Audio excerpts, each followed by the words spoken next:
Okay, that might make a good story later. Um, Welcome to my channel. I am Jinyu, your host. Um, yeah, this is just gonna be a rant. Uh, this is uh, this is day one out of I would say my rock bottom, my bummer land, and I'm a little high. Got on some sativa, some real good stuff too.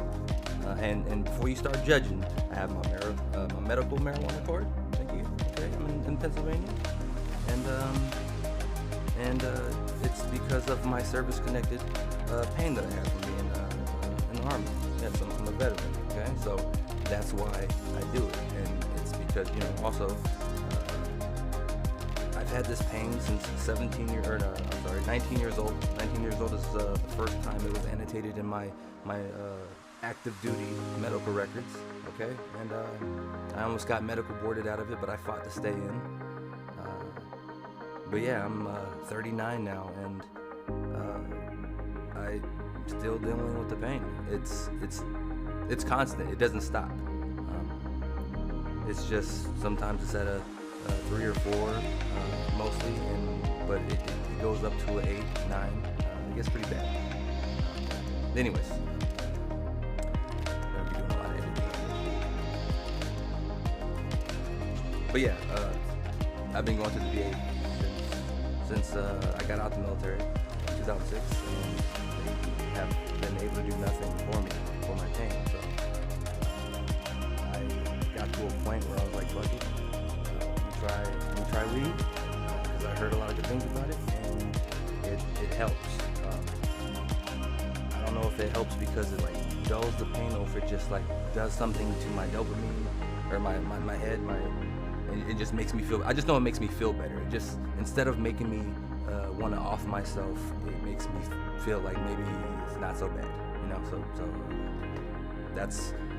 that's why I really think that should be fucking legal, legal, because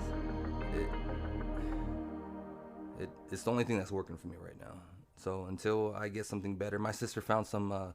She's buying this red light therapy thing, and I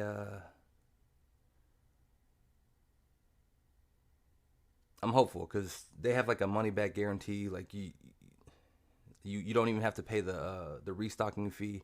So it's pretty pricey, but my sister, she does a lot of research, and yeah, I'm hopeful.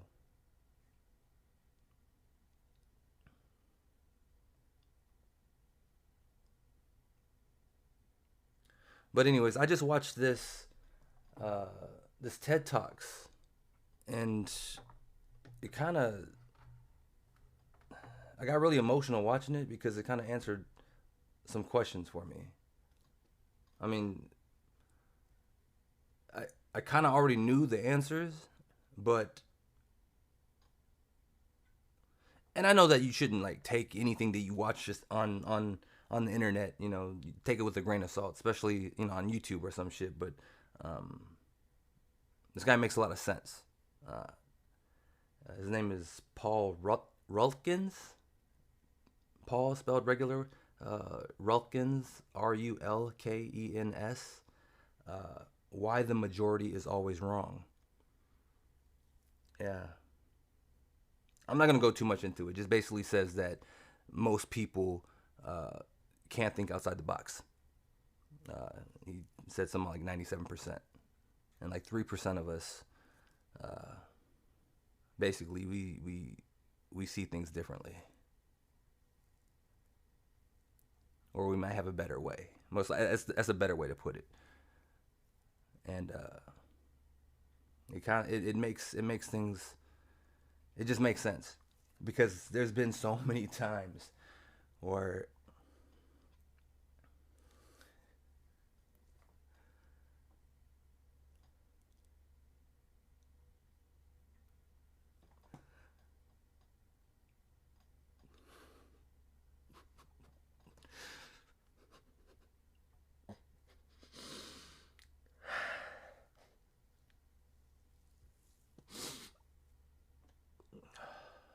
Sorry, so emotional.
Just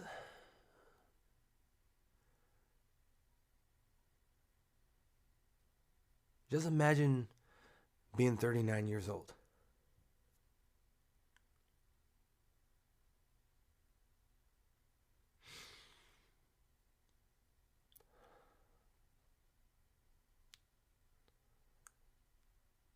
and knowing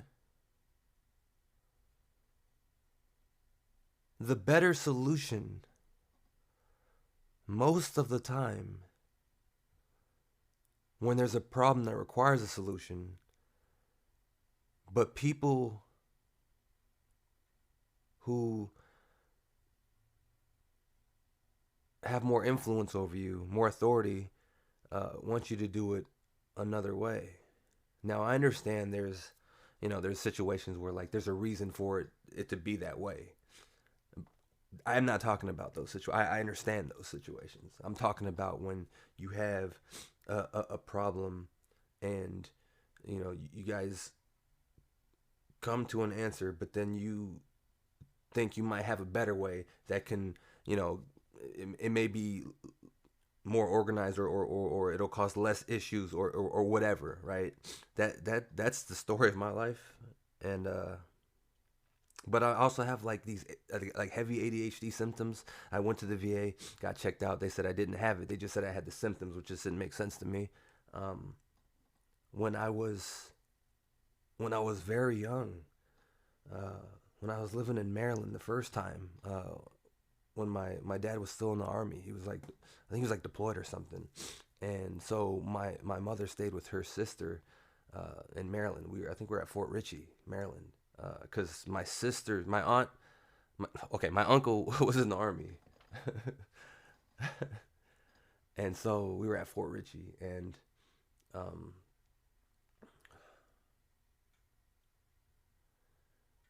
I in elementary, I don't know, at kindergarten, I don't know what where I was. I just know I was really fucking young, and my teacher had to call my parents, my mom, and the issue was that I was hyper. That's the term that she used, hyper. I'm hyper. You know, I would never stay at my desk.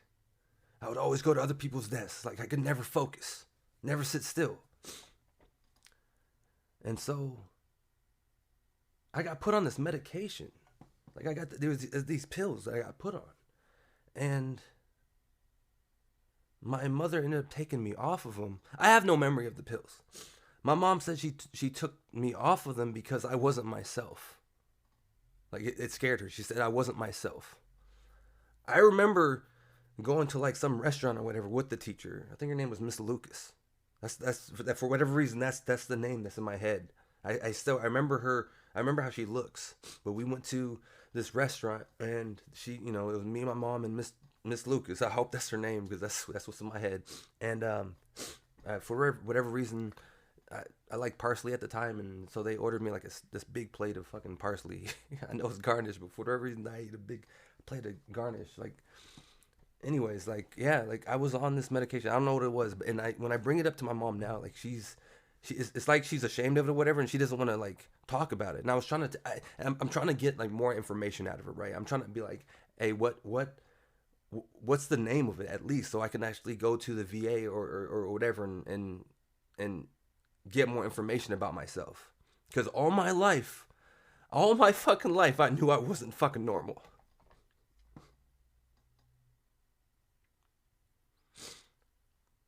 I was like a D student, like a D average, and it wasn't because I was stupid. It's because like I'm one of those people who I can't. The best way for me to learn is hands-on and visual aid. Like if you're just like want me to fucking look in a book or fucking listen to lecture and take notes, like that shit's not gonna fucking work for me. And that's our fucking school system. That's our public school system. At the time, I don't know what it's like now, but at the time that was our fucking school system. It was a fucking cookie cutter system. Everybody doesn't fucking learn the same. Some people need visual aid. Some people need fucking props. Everybody fucking learns differently, man. I don't know. Maybe fucking Paul Ruckins is talking about that 97%. Maybe that 97% can fucking learn that way.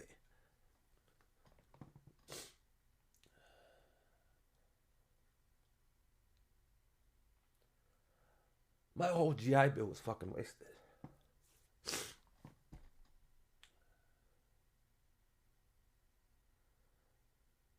Tried to get my degree, getting into business in a system that's just not made for me. Because I believe with your GI Bill, you're supposed to at least be able to get a bachelor's degree. I couldn't even get my associates. I think I'm like 3 or 4 classes away from getting my associates, but my GI Bill is gone now.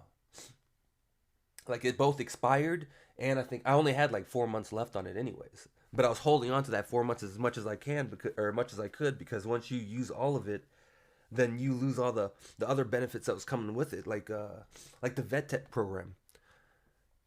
Like my shit's expired now. I can't even do the vet tech program because it was new at the time. So there weren't many places that um, uh, I couldn't go to. I think Galvanize was one that was like all the way in San Francisco, but I was working in Palo Alto and with for the VA hospital. And if you live in California in that area, you know how expensive it is. I'm not missing work to go to fucking to take a chance on something on Galvanize because I don't know if I can fucking get a degree there because I don't know if I can learn in their fucking system. So I held on to those 4 months until it expired. Now I don't have that shit anymore.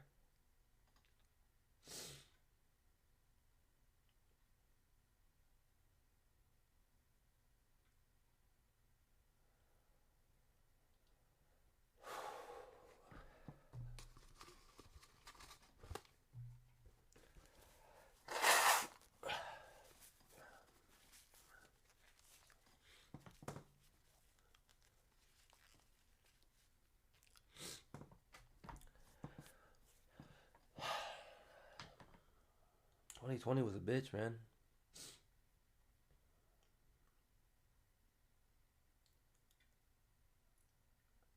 My mental state hit an all-time low.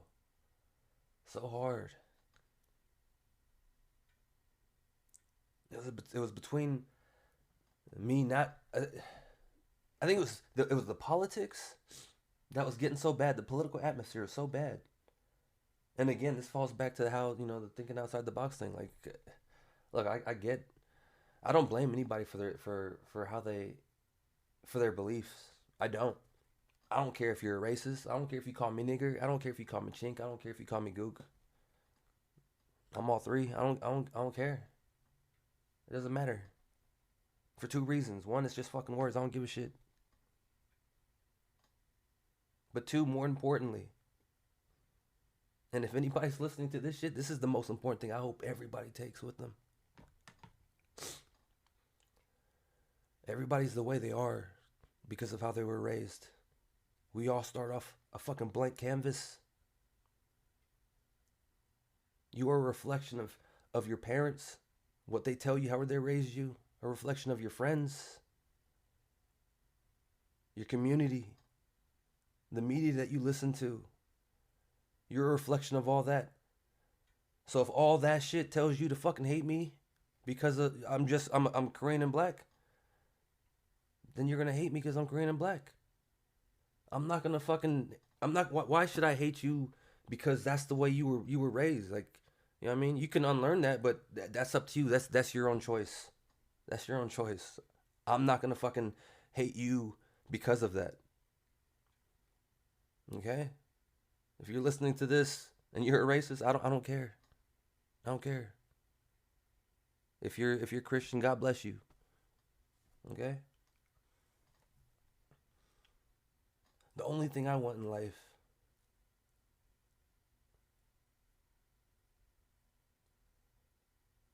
is just for everybody to just chill, man.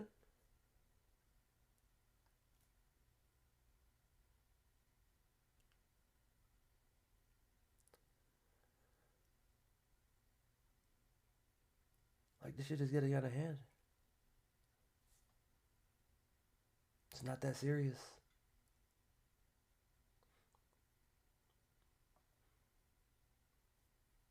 Like I get it. We have a cult. The funny thing is, I'm saying that there's a cult out there in politics, and like one side is thinking the other side. I'm not even gonna say which one is the cult. uh, but that's how stupid this is. That's why this shit makes me fucking go crazy. Cause you guys don't see it.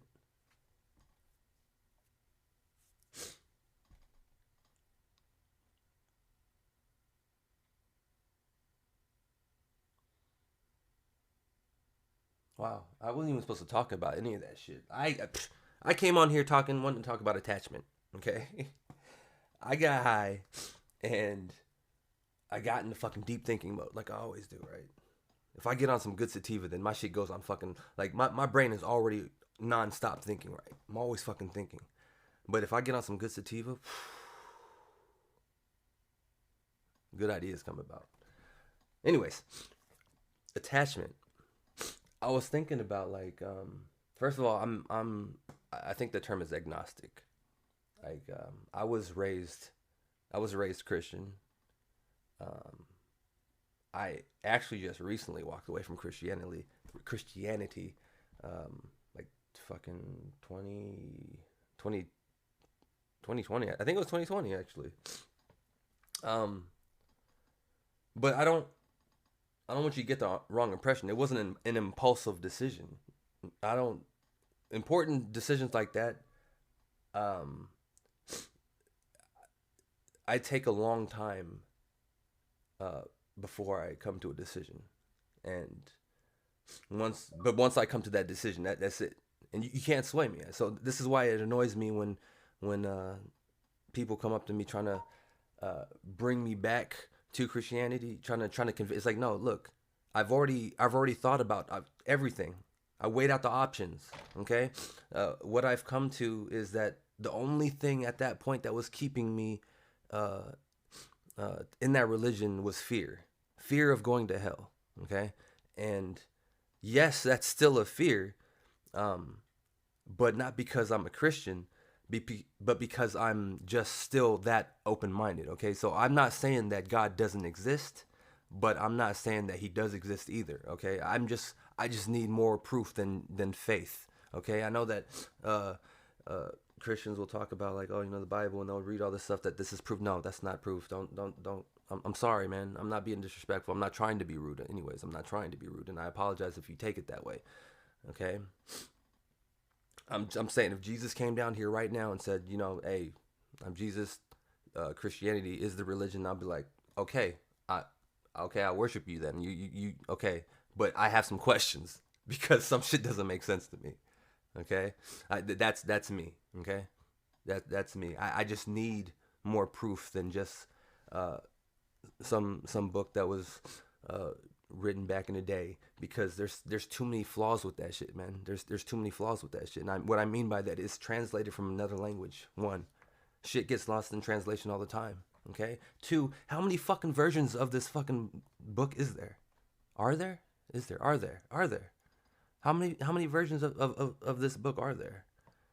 Because uh, when was a Christian, the version we used was the King James version or the New International Version. One of them. I used both of those versions, and from what I understand, it's neither one of those now. Now, why is this important? Because they mean different things.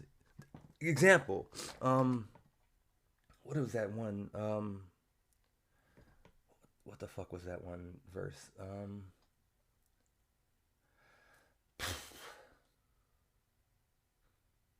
Oh, there should uh there should be no other god before. No, you should worship no other god other than me, or something like that. I think that was in the King James version, or the New International Version. Um, but the reason why that's relevant is because it can be implied that there are other uh, deities out there. Okay, like God, Jesus, Yahweh, or whatever is not the only one. Okay, I remember that because I remember reading that and thinking, I was like, why is it worded like this? Is this it? Are there other gods? Like, you should worship no other god other than me. Okay, so that means there's other gods. You just don't want me to worship them. Okay, that's fine. You look at the version now. That same verse. You read it. You can't interpret it that way. That's what I mean. So like, this is the same Bible, but how many different times is it interpreted? Like, I swear, if I went, if you went to church when I was like 8 years old and listened to a full sermon, and if you can fully remember and comprehend everything that was said, and then you go to a sermon now, and you get the same sermon from the same the verses read, I bet you it's going to be a different fucking meaning. At least for some of those. I'm not saying for all of them. Some of them are, you might be down, black and white, but I guarantee you, not everything, not every fucking thing. Why is there so many different versions of the Bible then? They're changing the way things. And the thing that makes me, okay, so this, I just thought about this right now, and I don't want to, I'm not trying to start a conspiracy theory, okay? But what if the Bible is just used to, well, I mean, I feel like the religion is being used to control people anyways, but what if the versions of the Bible continue to change so that it can be used to push agendas, ideologies, political agendas, Because why else? Why did they keep changing the versions of the Bible?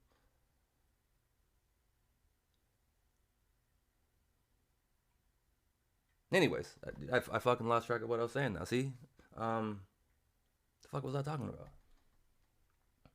Shit happens all the time, man. Like, I hate trying to talk about some shit, and then I fucking get sidetracked because I get a fucking light bulb or something, and then I forget what I was originally talking about. That why the majority is wrong. That's what it started with. I have it on YouTube on my TV. Attachment. Shit. Okay. Attachment. So yeah, the reason why I was talking about religion is because, so agnostic. Yeah. Okay. So I was agnostic. Um, so the cool thing about like being, I guess agnostic. If that's not the term, I'm sure somebody's gonna correct me. Um, is like I kind of pay attention to other religions and other life philosophies, and this is what I'll say. And this is the second thing that I want everyone to take with them. And actually, this is more important than the first one. Okay, so please, if you guys are listening, this is what I want you to really take with you. Okay, this goes to all my people, my brothers and my sisters, and my not non-binary. I apologize. I'm a product of the '80s. I'm still trying to learn a lot of this shit. Okay, everybody. It's for everybody. Okay. If you're depressed, if you're suicidal, this is more specifically if you're suicidal. Okay. I found out that I'm a INTP, a logician. I'm a critical thinker. Okay, and so I was suicidal when I was in Still when I was in Palo Alto in the VA hospital. I ended up in the ER. Um, One thing that a lot of religions and philosophies have um, in common is that suicide is just bad. You're going to get punished for suicide for committing suicide. If it's Christianity, you're going to hell. You know, if there's ones that you get what reincarnated as like a fucking roach or some shit.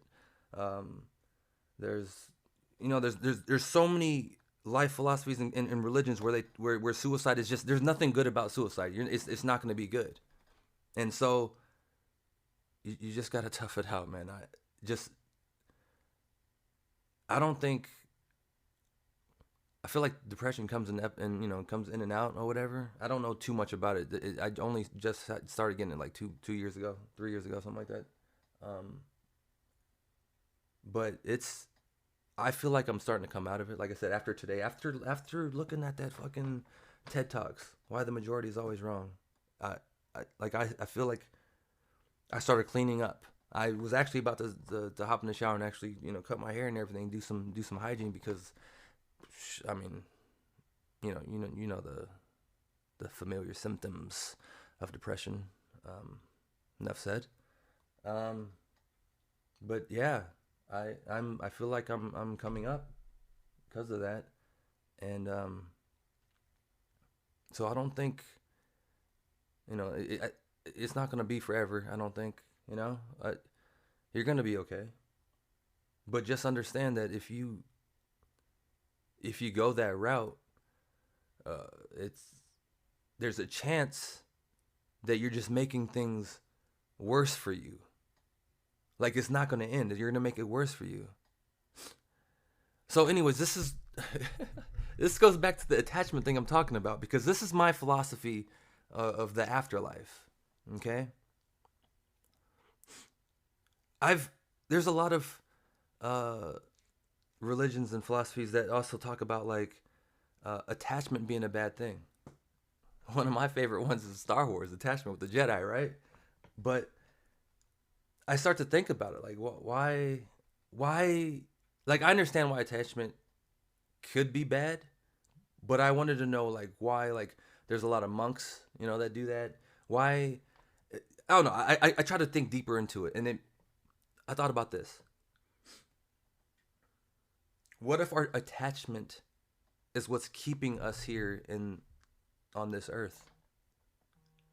What if like when you die, like and your soul leaves, if you were still attached to somebody on earth, like you're coming back down, you're just gonna be reborn on earth, and that's why you have like deja vu or memories of past life that you don't remember ever having. Because I know some of you had that shit. I talked to my sister. She said she had that shit after I brought this up because I know I've had that shit. I'm not saying everybody has that shit. I'm just saying it's a theory. It's a theory. It's a theory that could never be proved right or wrong. I don't think. I'm not gonna say never. We might have technology where we can like kill people and then like bring them back to life, like no matter what. Like we like a fucking like a device that just like pinpoints the soul and just fucking holds the life essence, and we just fucking put it in something else. Never know, man. Never know. All I know is you fucking greedy lobbyists and all that shit, paying all this money to the fucking Congress to fucking hold us back is the other thing that's driving me fucking crazy. But I'm not gonna get into that now. Back to the attachment. I don't want to fucking lose focus. But yeah, attachment. What if that's keeping you here on this world? Like, what if, like, again, if you're extremely close-minded, and by extremely close-minded, I mean like a devout Christian or something like that, and I don't mean that. I'm trying. Please don't mean take that disrespectfully. Like, people pride themselves being a devout Christian. I know I used to. Okay, so I understand that feeling. But what I'm about to say, you're just not gonna believe because of your faith. But what if you die? There is no heaven or hell. You just your soul, your life essence, whatever, leaves your body, and when it leaves your body, man, you can fucking go anywhere you want. You've ever heard of astral projection or whatever? Like Like, what if it's similar like that? Again, this is theory. This is either bullshit or it's true. You can't prove me right or wrong, okay? But what if you leave your body and you can fucking travel anywhere you want, right? Like that's the afterlife. That's our reward, right? But what if like attachment is what keeps you here? Like you're not trying to go up there. That's why like, you have your family, you have your son, you have your daughter, whatever. And I understand like wanting to like do everything for them, hold on to them, or whatever. But what if that's what's keeping you here? I mean, I'm not saying that could be a bad thing or not, because hell, in this perspective, is I mean, it's subjective, right? It's for person to person, right? What if on this earth is your heaven? What if you like that feeling of attachment? You just want to keep on, you know, every time you're reborn in a way where you just want to fucking create life yourself and then fucking love it and rinse and repeat, right? That's your heaven? Then you know what? Attachment is not a bad thing for you. But to all my people who are fucking blaming our parents for clapping cheeks and putting us in this hellhole, hey, maybe we need to let go. I kind of get those monks now, you know? However, I'm not going to be a fucking monk. I want to find out a way myself. If there's a way I can, like, lose attachment without having to be a monk or, you know, being an asshole or something like that. I still love my family, but is there a way to love my family and not be attached? You know? I wish Yoda was real, because I feel like Yoda... Oh, Dave Filoni is real. George Lucas, man. I'd love to fucking pick George Lucas's brain off of that. That whole Jedi thing is about attachment. I know it's fiction, but like that shit's based off of real. George Lucas is a genius. I'll just say that, because if you know the story of Anakin Skywalker, he did like all of his things out of good intentions, man. But you can't do something bad for good intentions, because it's still bad. Because in Anakin's, if you look at Anakin, right, he killed some younglings and shit for what? Because he wanted to save Padme. That's a selfish reason. You're like, oh wait, why is it selfish? He's doing it for her. He's doing it for himself. I don't give a fuck about Padme. If I'm living in that world, I don't give a fuck. I don't give a fuck about her. Let her die. That's not being mean. I don't know her. So he's going to fuck up the whole republic and cause the rise of the empire because he wants to save her, somebody I don't even know? That is selfish. So that's why you got to think about that. That's why you got to think about attachment, how it could be used negatively. You know? Love your family, love your friends, but don't be toxic about it. That's what that shit is about. Don't let your attachment make you a bad person.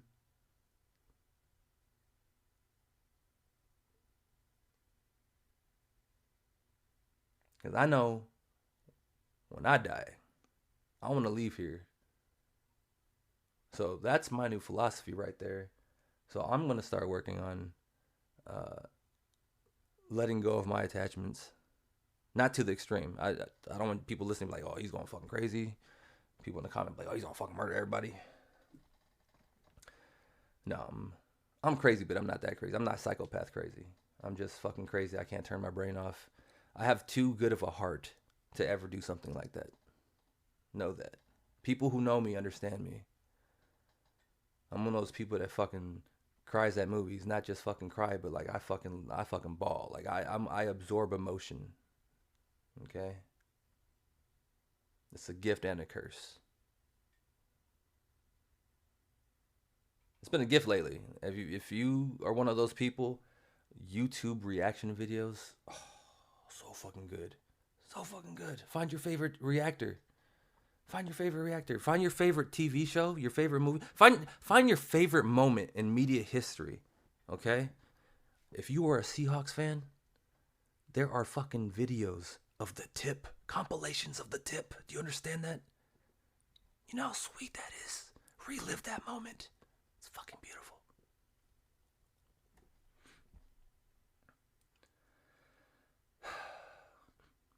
Yeah, I think that's it. 35 minutes. I don't think I'm gonna edit this. I think I'm just gonna put it up there. All those long ass pauses, me crying like a bitch in the beginning.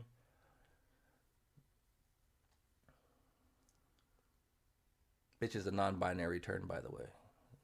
Anybody could be one.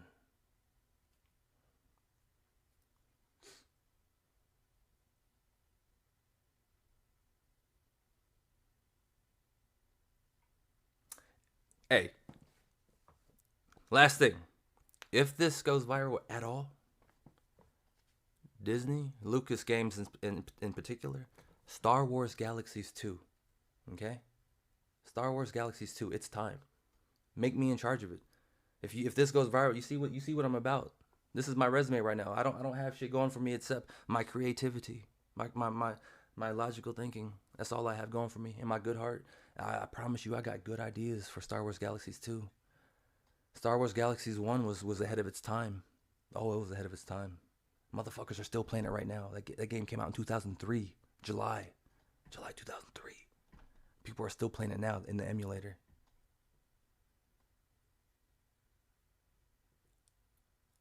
Like, if I had to give up one of my testicles for Star Wars Galaxies 2 to be made, I would. I would. No hesitation. No hesitation. For the cause. For the cause. No anesthesia, too. For the cause. Understand that.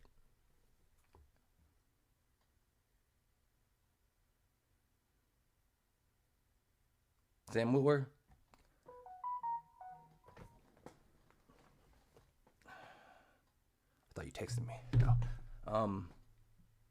Man, I hope they give you I hope they are bringing back Star Killer, and I hope you get to play it, man. You deserve it. After everything you've done, you deserve Star Killer, man. Damn, you deserve Star Killer. Because Maul, what you did with Maul, chef's kiss, man. I've told you that in your Twitch stream.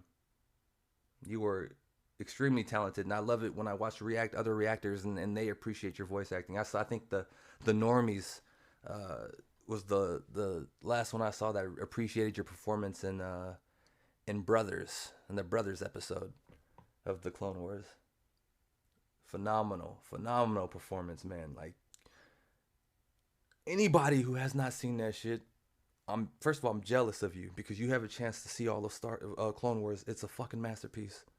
It is a fucking masterpiece. Yes, it starts off slow because it kind of looks like it's for kids, kind of when it starts off, but I promise you it's not. I promise you it's not. I think Ahsoka like decapitated like fucking 3-4 heads or something like that in that series. Maul decapitates heads. Endless clone deaths. It's worse than Game of Thrones, I promise you. If you get attached to characters, to clones in particular, it's worse than Game of Thrones. Oh, man. Dave Filoni, I hate you, and I love you. It's a masterpiece. Watch the Clone Wars. But yeah, Sam Witwer, man, he gave Maul life. I mean, look, Ray Parker is Maul, live action Maul, no doubt. I'm not. Hey, I know the story. Stuntman did better than the original. They was like, fuck it, you got the job. I get it. But voice acting, no. Sam Witwer. If you don't know what I'm talking about, go look. Just look at Maul stuff. If you don't feel like watching Clone Wars, first of all, I wanted to say slap yourself. I'm not gonna say that. I don't want nobody to hurt yourself. But you're not doing yourself any favors. Some of the best Star Wars content. It'll make if you didn't like the prequel movies, you will like the prequels because of Clone Wars. If you liked the prequels before, you'll like them even better after the Clone Wars. It's like It's like Star Wars, like the prequels is like a little, steak bone, and the Clone Wars is the actual steak. Okay, that's the meat and bones of the of everything, the core. I try to tell people about Star Wars all the time. Like the movies, the movies. Think of Star Wars like a fucking long ass story, like a long ass story, almost like it never ends, right? And the movies are just little parts of that long ass story. That's it. They're just little parts of that story. There's all this little extra stuff in between, all that's happening, and that's what the Clone Wars is. That's what Rebels is. Look, Rebels. You got to get past the animation. Like I get it. I think that was Dave Filoni's project. You got to get past the animation. That's what kept me from watching it for so long. But that has some of the best Star Wars stuff you'll ever see. Watch It's a Primate. He has really good Clone Wars reactions. Like he has good Star Wars reaction, and he's going in. He went in chronological order, which is what you have to do for the Clone Wars. Because if you watch in release order, you'll be confused. I know some people are like, no, people they do it all the time. They go, flashbacks. No, don't. No, stop. No. Everybody, if you're saying that, you didn't pay attention to what I was saying before. Everybody thinks differently. If you are one of those people who won't get lost with stuff going back and forth, like, oh, one episode this person's alive, and then 3 episodes later he's a person's dead, and then 3 episodes later the person's alive, like that type of stuff, then, and that doesn't confuse you, then yeah, you can watch it in release order. But if that type of shit will like throw you off, then watch it in chronological order. You don't have to worry about that shit. You don't have to worry about like some queen getting killed in episode 2, and then you see her again in episode 8, and you're like, wait, what's going on right now? Like, I thought she was dead. Okay, if you don't want that, watch it in chronological order.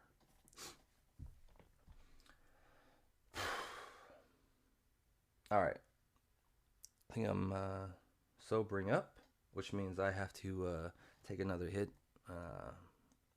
because I'm not trying to feel my pain, and then I'm gonna hop in the shower, and but I'm gonna call it, and we're gonna see if this goes anywhere because I really want that Star Wars Galaxies 2. Okay.